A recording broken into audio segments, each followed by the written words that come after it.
We have Francesco with us, all the way from Rome, Italy. He is a developer advocate at Daily.Dev, and he'll be speaking about decentralized social media. A huge round of applause. Let's go. How are you? Sorry for the delay, technical issues. Okay, we are ready, and I'm here personally for this personal goal of doing a presentation on the main stage with flip-flops. So that will be my first personal achievement.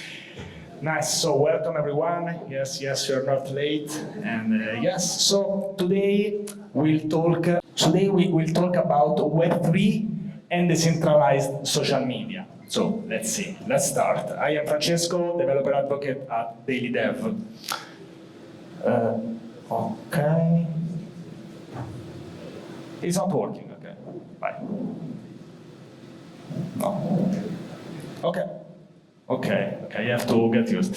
Okay, so what's the agenda? The agenda for today is we'll start giving a very short introduction about Web3, and then we will talk about the status of the social media, the state of the social media in the Web2 world. Then we'll see the difference between a social network and a social graph. And then we'll talk about an example, Lens Protocol. And then there's also a bonus track. How many people have ever heard about the Lens Protocol? Okay, nice. Okay, now it's working. Okay, so basically we will start from the Web3 world, definition, core principles, Web2 versus Web3, and then the social media part, so state, the user experience currently, and some issues, because maybe we give something of the Web2 social media for granted, but they're not. So we will see there is an overlap between these two worlds. So what is Web3? A question that has been asked, I don't know, a million of times. So in layman words is the decentralized internet using the blockchain. So it's basically the next evolution, we can say, of the internet. And the core principles are there. They put the user in the middle, in the center, and the user should have control over their own data, and it will be focused on having a decentralized authority. And all of these three things, they're very important for social media, because the creators should be in the center and also should have control of their own content, and also decide what happens on the platform, which might be very, very important. What I really like about the blockchain in Web3 is this, so that blockchain is open and transparent. So, how many of you know what a block explorer is? Okay, nice. So it's basically a way to check what happens on the blockchain. And this is an example, is Etherscan. So, the difference between Web3 and Web2 in the social media part and the decentralization. So the core difference is that one, so the ownership and the control over the data. But also what happens on the platform, because we know that sometimes what happens on a social media platform is that there is a one direction decision, usually by the person who created the app. And so this should change, and this should be more, let's say, focused on the community of the people. And also there is this difference because on a Web2 app, they have to interface maybe with a bank, or fiat currency. In a Web3 social media, this can be used directly with some cryptocurrencies.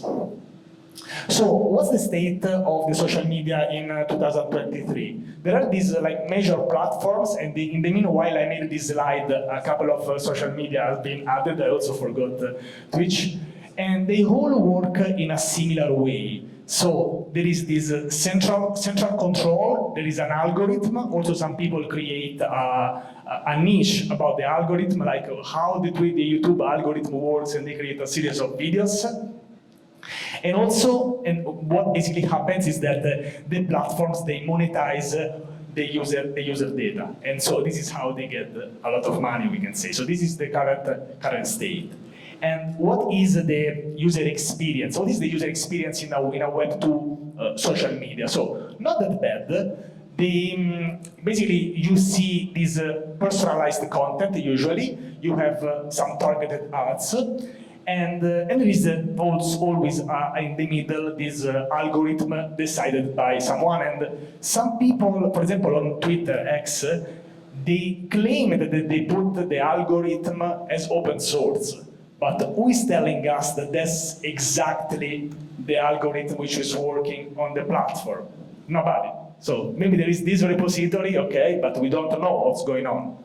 And also there is limited control on personal data and privacy, because yeah, maybe you can fine-tune a couple of checkboxes in the settings, but at the end of the day, you don't have control of what's happening. And so, which are the main issues in basically all the Web2 social media? There is this many concern about the privacy and data, and also this the lack of transparency. I want to give an example like of what's happening these days. Like X is monetizing the platform, so now everyone is hyping like, okay, now we can get some money because they activated this monetization. I also activated that. Who is telling us that in 6 months this will be halved or this will be just removed? Nobody. So it's a one-sided direction. This is what really scares, and maybe you can't make a real plan in that case. And of course, the censorship. Another example with X, very actual, is that they claimed back a couple of handles, like the X, the music one, I think, and many others. So people who claimed these handles maybe 16 years ago, I think it was the music one, they got the handle basically ripped off. So not the best one. So what we should have is a more decentralized social media. So shifting from this centralized approach to a more decentralized one, so the users can have more control over their own data. Now, can the blockchain help in this or not? We will say first a yes, and then we will see if there is also a no. But blockchains are really decentralized by architecture. The blockchain is a technology, so it's probably the best ideal, we say, solution, at least ideal solution, because of the transparency and also the security, and it's also because it puts the user in the middle, at the center. So, before going on the first example, what's the difference between a social network and a social graph? So a social network is just the app, we can say, with the data of the users, maybe. But so it's like a city, like Goa.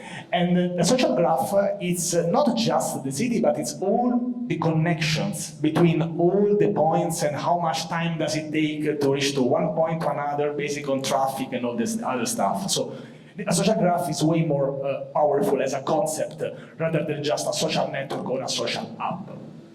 This difference is important because I want to introduce you this example, which is the Lens protocol. So, what is the Lens protocol? It's a Web3 social graph, which is modular, and it runs on the Polygon blockchain.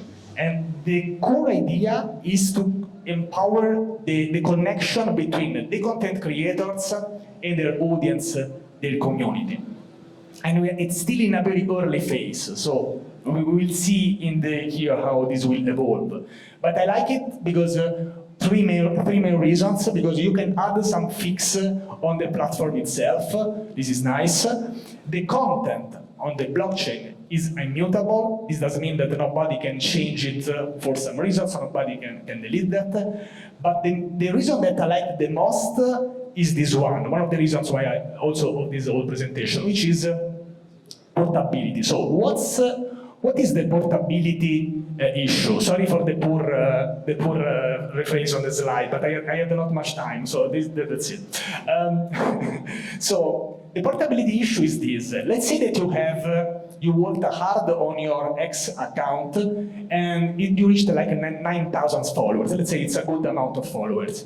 And then you decide that you want to start, I don't know, Instagram. You want to start a new social media. So what do you do in that case? Let's say that you start from zero. So you create the account, hopefully with the same handle. Then you tell this to all your friends. And then what? You have 3 followers, your 3 friends who follow. And then basically you have to start almost from zero. And what's the solution to this? There is a solution. We all do this. Please subscribe to my YouTube channel on Twitter. Please follow me on Instagram too. I share exclusive content there. And we try to convert the users, or at least multiply and make a conversion of this. I also got a question about the conversion of Twitter and YouTube, I think this morning. And so this is a, let's say, handmade solution, but what if we had like a better solution? A better solution would be something like this. So having, as I say, the Lens protocol is a protocol. It's not a single app. It's a set of applications. And to be honest, I didn't check them all. I just checked just 2 of them, but just to give you an idea. So basically, on all the platforms, you can bring your number of followers there. This doesn't mean that I have, for example, the same amount of followers on Orb app, which is the mobile version, and Lenster, which probably is one of the most famous ones, which is a desktop version. And I like this concept of bringing around your followers around different applications, because at the end of the day, we just want to get connected with someone. So it's also a bit boring, maybe recreating everything from scratch. And also from a developer perspective, and this is maybe what matters for us the most, is that you can build your own, maybe even super simple application on the Lens protocol with the same amount of followers for someone else. So this is why there are so many, we can say. Nice. And so another real issue, this is a real issue for content creators, is that they are probably scared about their account getting closed for no reasons. And I mean, we can always start again because it's very important to stay connected with people even in real life, but still, an account, like, I'm not sure you can see it, it's really dark, I don't know why. So basically, they have to adhere to some interfaces, this is what was written there, but there are the 3 main ones are the follow modules, which is logic to be executed. So you can execute some logic when something happens. So one for when someone tries to follow someone else, for example, for monetization, and then one for when someone collects, so when someone bookmarks something, and then another one for the reference. A reference is like for commenting or retweeting, mirror, okay, it's a different name, but it's the same concept. And what can you do on the profile as a profile owner of Lens? You can set your image URI, you can post comment and mirror, but this is I think the most interesting one, which is you can define the logic that happens when someone follows you or follows someone else. So it's not just a click and follow, but you can decide what happens there. And the regular wallets instead can just execute the follow module, so execute the logic, and execute the logic that happens when someone collects a publication, a post. And how does Lenster and Orb look like? Very similar to Twitter, X, sorry. And this is the Orb version that I like, it's the mobile one. And so some closing notes about the Lens protocol. So it's intense, so I think it's in a very early stage still, but let's see how it goes in the future years. So the idea is to have something more composable, but I really love the idea of having a social graph instead of a single application that might fail or stop being used for some reason. So it's more robust, we can say, from this point of view, and always drawn, of course, by the community. So the users can finally decide basically a bit more what they want to do, if they want to monetize or not. And this is a new idea because some of these ideas they can't even be implemented in a Web2 application, even if they wanted us to do this. So it's a new partner, we can say. Now, this is I promised you a bonus track, so I wanted to just stop a couple of minutes to see this application. How many of you have ever heard about Blue Sky? Some people, okay. So, it was very hyped in April, I think, but let's talk fast about this. So, this is an initiative basically so they are very focused on creating a decentralized application, but there is something very interesting for us in a Web3 conference. So I will not talk much about the Blue Sky app, but I want to talk a bit more about what's behind the Blue Sky app, which is the AT protocol. By the way, some of these core ideas have been done by Jack Dorsey, the creator, founder, one of the founders of Twitter. So they have this idea of creating a federated social network that integrates ideas and make it simple and fast. And what is a federation of computers? It's a group of computing networks that agrees on a standard. This really sounds as a blockchain. But they claim on their FAQ, they say, no, we are not using a blockchain. We are just doing this decentralized, but without a blockchain. So it's a bit funny, but this doesn't mean that the core idea of the blockchain works, but they're trying to do this in a bit different way, but still it's decentralized. How does it work? Very fast. So the users are identified by these domain names, and this is mapped to this cryptographic URL, and it works like this. And this is for the user's account and the data. And all the data is collected in repositories, not GitHub repositories, but these signed data repositories. So let me try the laser. Okay, it works. So basically, Alice, she signs up and then she works on these repo records. And also, sorry. Okay. Also, they use this XRPC protocol. Interesting because they created this XRPC protocol. It's a way for the computers in this federation to basically synchronize changes. And they send messages using HTTPS and XRPC. So this is a sort of a new protocol. We will see if this will make sense. And also they divided the logic between these PDS, personal data servers, where there is all the logic like of the users, the login, the authentication, and then there is this big graph services, which is more for what happens on the platform. So events, discovery, the search, and so on. And from the algorithm, they had, I think, a good idea of having this sort of indexers. So everyone, even third-party service, they can create an index, and then everyone can decide on which index they want to subscribe.